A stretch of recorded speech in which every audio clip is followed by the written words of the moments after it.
In this week's report, we got an update on striped bass regulations, as well as some great catches of trout, salmon, American shad, winter flounder, squid, blackfish, striped bass, and more. Check it out. The fishing news is sponsored by these fine partners. Hey there, Toby Lapinski for the New England edition of the Fisherman magazine with this week's web video fishing forecast for New England. Well, hopefully you can hear me okay. I'm out here in the woods today doing a little trout fishing. As you've talked about in the past couple of videos this spring, I've been doing a lot of trout fishing with my son, and it's kind of gotten me back into trout fishing in general. So I figured, you know what? Why not make it a little more difficult on myself? So I picked up a little 4-weight fly rod, got out here today for the first time finally on my own, and it was successful. I picked up a nice little brown, a little brookie, a little chub of some sort. Nonetheless, for an hour's worth of fishing right before I shot this video on my lunch break, cannot complain. It was very cool, so hopefully that continues this season and can get in some more fish. But you didn't come here to hear me talk about that. I want to start off with a reminder that there are new striped bass regulations in effect everywhere in the ocean now, as well as freshwater here on the East Coast. This week's reports that came in, it was frustrating. There was a lot of references to people knowingly and unknowingly keeping fish over the 28 to 35 inch slot. I don't know how many times we got to let people know, remind you, pass the word along. There is a slot limit in effect for striped bass. That means that big bass, anything over 35 inches, unfortunately, whether it's the world record, your personal best, state record, whatever the case may be, it has to go back in the water. You cannot keep it. You can take pictures, let it go, do everything you can to keep that fish safe and healthy and back in the water. Now, you know, it just sort of, it is what it is. We've been over this over the last couple of months, and I don't know how people have missed it, but nonetheless, they still have. So just keep that in mind. 28 to 35 inches in southern New England, that is a limit. One fish a day, no exceptions. I don't want to, I'll keep reminding everybody as I see it come up. One thing I actually looked into is what happens if someone brings a fish into a tackle shop, for instance, and it's over the slot limit. What do they have to do? Well, in Connecticut, at least, as far as I've been able to verify, basically the shop owner just has to inform the angler. Let them know, look, there's a new limit. You should have known already, but nonetheless, we have a little leniency in year one. Next time you get a fish this size, let it go. And of course, you know, if a shop owner does come across an angler who is repeatedly offending, you know, they're gonna be bound to turn them in, as in anyone out there. So keep in mind, here in New England, one fish a day between 28 and less than 35 inches. That is your slot. Less than 28, let it go. 35 inches or above, let it go. Very simple. All right, jumping into the reports. Heard from Paul Korinkowitz. He's been hitting the lakes and streams up in Maine with excellent results. He started off with an impressive brook trout that he fooled on a fly rod with a streamer much bigger than the brook trout that I got today. That's for sure. That's an impressive fish, but he wasn't done there. He went out, hit one of his local lakes, started trolling for salmon. He got this really nice landlocked salmon on a DB smelt fished on lead core line. Now, those DB smelts, they've come up a couple of times in my reports this year. A few weeks ago, had a big trout landed on them. Started looking into them. I'd never heard of them before, but apparently they are deadly on the troll in those northern lakes. And I'm sure down in my area here, Connecticut, for instance, trolling in lakes, they would produce trout as well. Then next up, Tim Moore of Tim Moore Outdoors sent me an email this week. We were talking back and forth a little bit. He said he's been battling cold water in Lake Winnipesaukee. It's sort of what we're all dealing with here in southern New England. I mean, we've got a bright sunny day today, but a couple days ago we had snow. So, you know, it's been crazy New England weather, but nonetheless, Tim is an avid fisherman and guide. So you know what he did? He went out after striped bass because they've been coming back. So he hit the salt, got in some small bass, and then switched gears, went for some winter flounder. Now, he said he had a hard time getting any sandworms, so he went old school like he used to when he was a kid with the dilly worms and banged a couple of really nice winter flounder. Nice job there, Tim. It just goes to show you don't have to have those sandworms. The old school garden worms will work as well. Also, talking to Tim, he's going to be hosting a Facebook Live event. It's this Friday, May 15th from 6 to 9 p.m. on the Tim Moore Outdoors Facebook page. He's going to have, it's going to feature informal virtual visits from a bunch of his close friends in the fishing industry. There's a bunch of them, so here we go. It includes Jason Mitchell of Jason Mitchell Outdoors Television, the Mad Fisherman Charlie Moore, Matt Johnson of Clam Outdoors, Ice Team, Blackfish Gear, and All-Terrain Tackle, along with his sons, Ben Brody and Jack Johnson. We got Jeff Anderson of Jeff Anderson Fishing, Joe Sermiel of Meat Eater, and formerly of Hook Shots. That should be very interesting. Joe's always got some great stuff. YouTube fishing content creator Mark De La Rosa of MDLR Fishing, IGFA Women's World Record holder Heidi Newt, as well as her husband Paul, and last but certainly not least, Eric Harrison of Hobie Fishing. Now each guest is going to chat with Tim about what they got going on, anything new and exciting coming up, and just general info about what's going on in the world of fishing right now. And of course, they're going to try to get some of the questions, so if you got any questions for them, post them up on Tim Moore Outdoors Facebook page. Be sure to check it out this Friday night. Should be a fun and entertaining event. Steigercraft boats, built by people who fish our waters. Serious English choose Steigercraft for their 40 years of boat building experience right here in the Northeast and Mid-Atlantic. Visit steigercraft.com for a dealer near you. And then next up, talk to Massachusetts angler and plug builder Chris Groves. He took his annual trip, up to the Adirondacks for some fly fishing. Now Chris has been making this trip for many years, and he said the action on landlocked salmon and brook trout so far has been the best that he has seen in 25 years of fishing there. So maybe I should head up there instead of working this little tiny stream here, but nonetheless, awesome job, Chris. Staying in Massachusetts with one of my favorite spring species, American shad. Buddy James Jukes sent me an email to say that shad fishing on the Merrimack River has been improving with fish all the way up to the Lawrence Dam. Now I asked James what he's using for shad these days, because back when I lived in the Bay State, it was before the lead ban, and now that's in effect. So what he said was he fishes about a 24-inch leader behind a tungsten barrel weight. James also did know while we were talking that there's been small striped bass pretty much everywhere they're getting shad, mixed in schoolies. I'm sure they're going to hit those willow leafs. They're going to hit and pretty much anything you throw into the shad, as well as obviously small jigs and so on. So if you want to mix it up, get some shad and stripers, there you go on the Merrimack River. And then on the other shad river, my old home waters, the Connecticut River. Talked to my buddy Jan Zwerko. He checked out the boat launch the other day on the South Hadley side of the river, just below the Holyoke Dam. He said the fishing was excellent as he landed 8 fish in about an hour's worth of time out on the water.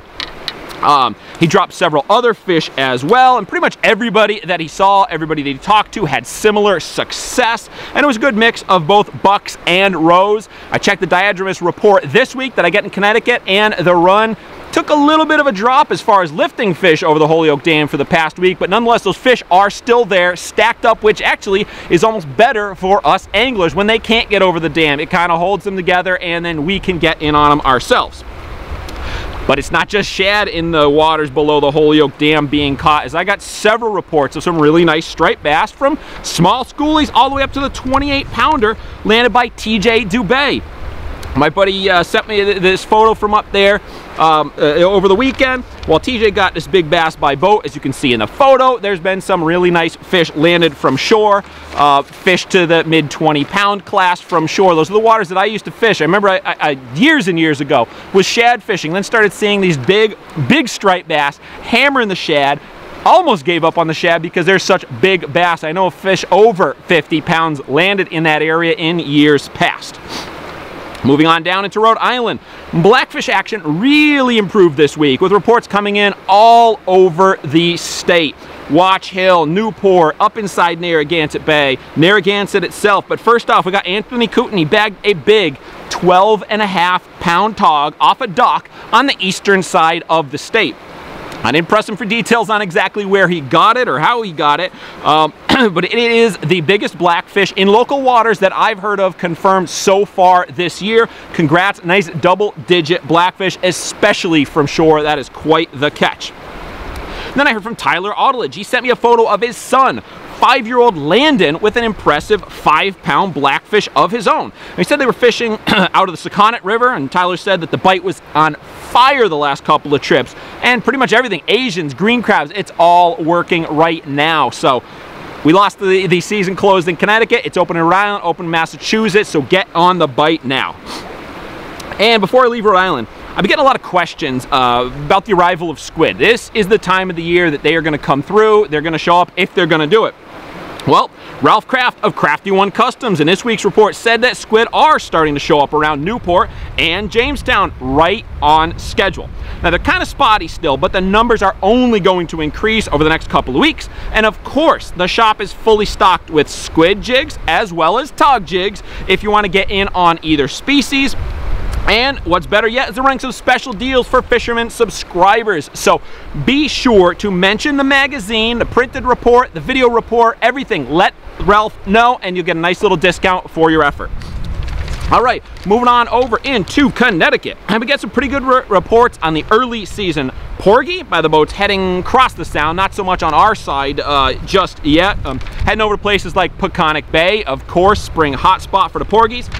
We got fluke season open as well. Again, similar Connecticut side, not too much going on. There was rumors of a double digit last week. I have not been able to verify that yet. Anyone that's going for fluke right now, pretty much heading on over to Montauk area. But even that, from what I've heard, it's still a slow bite. But we got another species on deck. This Tuesday, May 19th, black sea bass opens in Connecticut. Now, the spring season is always very, very good. Big fish, rather shallow mid-sound. Now, the bite doesn't usually get going really good until that final week of May, but nonetheless, starting with this Tuesday, you're going to be able to keep a couple of sea bass, whether you target them or you get them as bycatch when you're going for porgies or fluke. Hopefully, though, right now the 4-hires are shut down. Hopefully, they're going to be opened up soon enough so they can get in on the bite, because a lot of you out there, of course, like to get in on it, like the guys right here fishing on the MyJoy.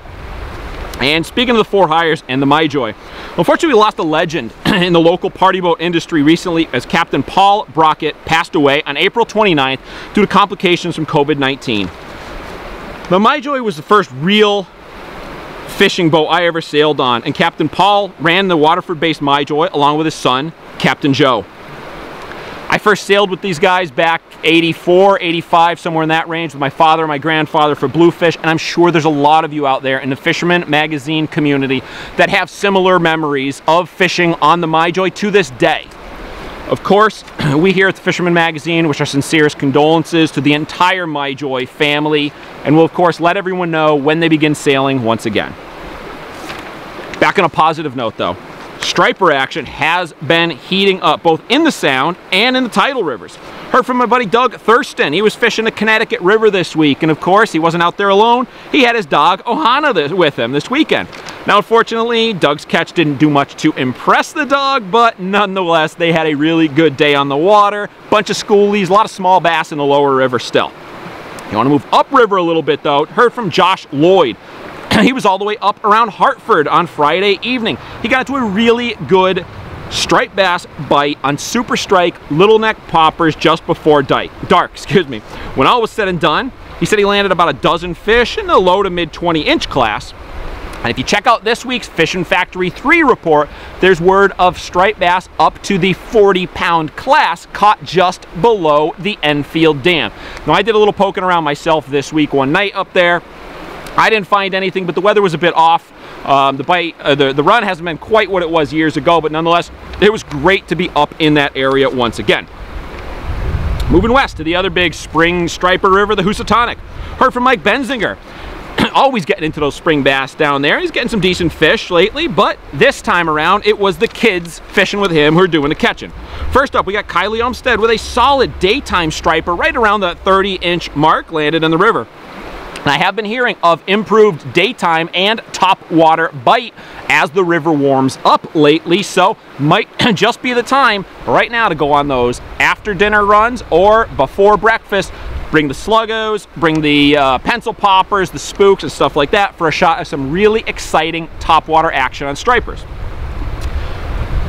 And then a couple of days later, Mike went back out. This time he was fishing with Gunner Umstead, also on the river, and I got another nice fish of 30 inches. Of course, went after dark this time, and I heard from a couple of my contacts, like I said, the daytime bite has been improving, but I've also heard the fish are starting to move down river for the most part. This means the lower stages of the lower spots in the river are going to start to produce, as well as the mouth. And don't forget about intercepting those fish just as they start to dump out of the Housatonic River and move east, hopefully over towards where I'm fishing. And moving a little bit west once more, Truman Curtis has been fishing the waters off of Norwalk. There's been a lot of bass down there, all mixed sizes, from real small schoolies on up to 40-pound class fish on the bunker schools. Truman got into some nice small bass. He's been getting them on the fly rod, on the spinning rod, all around the islands off of Norwalk. There's always some really big fish. Of course, the fish dump out of the Hudson. That's some of the first area that they hit. Haven't heard of anything over 50 just yet, but pulling those mojos, those bunker spoons, as well as live lining is a prime way to get that first big spring striped bass. Then, before we check out today, I'm gonna hit the freshwater side of things. Got a couple of catches for you, beginning with a big fat pre-spawn largemouth landed by Fisherman contributor Kyle Quinn. Now, Kyle was fishing after dark with a small jig, targeting crappie, but he got this impressive largemouth nonetheless. And he said that he has noticed some really big largemouth hanging in shallow water as they move into pre-spawn, and this has also made them super, super aggressive. Probably didn't hurt any getting them to strike that little tiny jig. And then last up, David Lickey sent me an email with a photo of Suzanne Lickey, who was fishing Stratton Brook's Trout Park in Simsbury this week, where she caught and released this really nice brown trout. Of course, this trout parks all across the state get extra fish dumped into them. It seems like lately they've been hitting the trout parks almost every week. You must remember though, it's a smaller bag limit to keep those fish in there. It's a great place to go if you want to bring someone new, children, and so on. A buddy of mine lives right near that spot in particular and is always taking his kid in there. It's a great time, absolutely. So all right, there you have it, a lot going on this week. I'm Toby Lapinski for the New England edition of the Fisherman magazine, wishing you tight lines if you head out onto the water this weekend.